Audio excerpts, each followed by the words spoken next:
There's a reason why British Special Forces use the mountains and hills of Wales to prepare our soldiers, and I think the international community realises that if they can test themselves against our terrain, they've really achieved something special. And it's a test of how much you can put up with before you throw the hat in.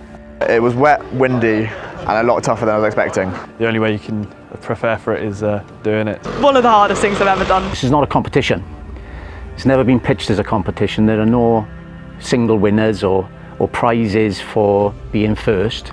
This is you pitching yourself against the elements and the tasks that are in front of you.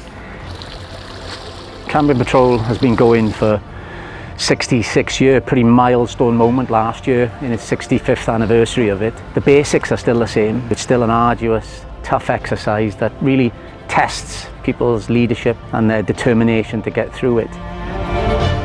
I'm one of the medics. It's a test of pretty much everything, especially sort of your mental willpower. The more I found out, the more I was like, this is going to be cool, this is going to be hard, working together as a team. If you can spot when someone's feeling a bit down, morale's a bit low, and you can work out to pick them up, as soon as you're all bouncing off each other, you're thinking clearer, you're working together, even if things aren't being said, you're covering each other's backs. It's got to be gold this year.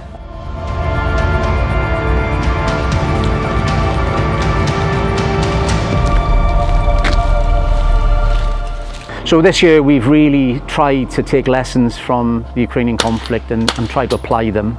And there's a Russian trench system, both Ukrainians and Russians are using in defensive situations. We've tried to integrate that onto the training area, and it's pitching yourself against that. It's one of the only type that we've got in the UK at the moment. So again, with some of the international patrols coming through and maybe being exposed to that, but also learning from them and their experiences of how their armies are doing it.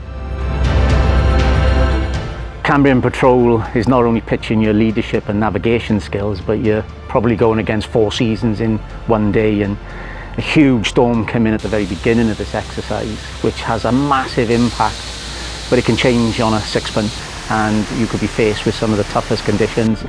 And I think also that challenge of pitching yourself against the weather, against the elements and the terrain, all of that combined with those military tasks that we're including, really sets this patrol apart from anything else in the world.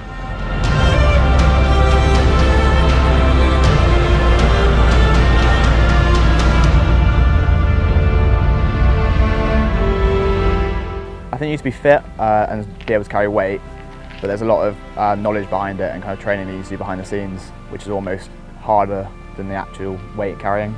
So a lot of the tasks have a real world reality to what they will face, dealing with casualties or taking trench positions, but also obstacle crossings and what has become part of maybe Cambrian law. But we will do a wet gap crossing, and that's run by our Royal Engineers, and they bring their subject matter expertise in, so it's safe, but it's challenging. And what they will have to do is come to assist a patrol on a home bank, where they will put in their own protection and they will prepare themselves to get in the water, quite cold. They're very tired already by this time. They've got to secure their equipment and their weapons in particular, and they've got to be able to get themselves across that wet gap crossing and still be able to operate for another 24 hours having crossed that wet gap.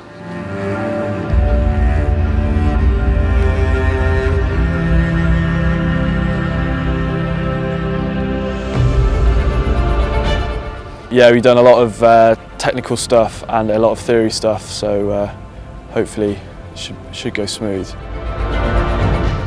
And the standards to achieve gold haven't changed for many years. It is still as difficult now as it was 10, 15, 20 years ago to get that. What does it take to get a gold? I think it's more than just fitness and navigation. It's determination, guts, leadership in particular, but also a will to win. And if you can combine all of them and get through that 48 hours and hit every single task with that enthusiasm, spirit and determination to defeat anything in front of you, I think that's what makes the great teams get gold medals.